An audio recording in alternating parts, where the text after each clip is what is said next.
Well, this morning, storms brought some dangerous lightning as well. In Tamarack, a Broward Sheriff's Office deputy was directing traffic at University Drive in Southgate when he was shocked when a lightning bolt hit a metal signal box about 20 feet from where he stood.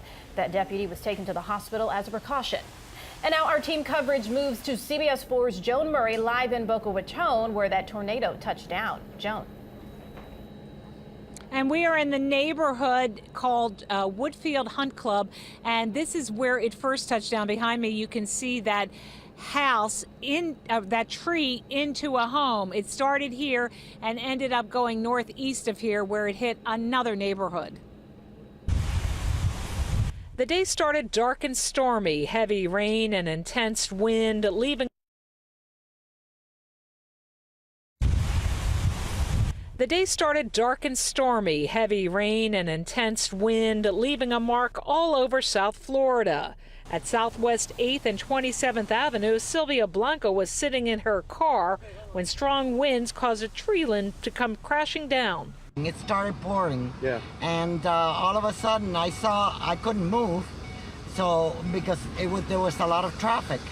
And I saw the tree falling on top of my car. Some of the most intense damage was felt in several West Boca Raton neighborhoods. From Chopper 4, you can see trees snapped in half, lawn furniture blown into pools, and a crumpled pool screen. All of a sudden, papers, debris, and everything started coming through the door and heading right at me. Steve Mitchell was painting in his kitchen when the wind blew through. It sounded like a tornado. I was in a building in California where it took the roof off one time, and I remember that roar. It sounded like a freight train, and this lasted about 10 seconds.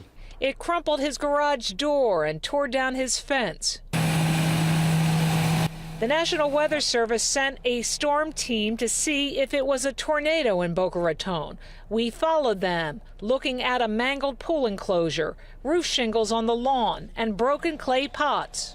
There is some damage to roofs, which causes, basically you need a pretty high wind for that, but right now we can't really put a determination on whether it was just straight line winds or a tornado.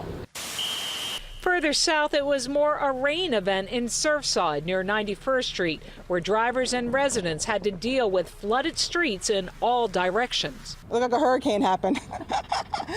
We weren't ready yet for that. Not a hurricane, but definitely a tornado.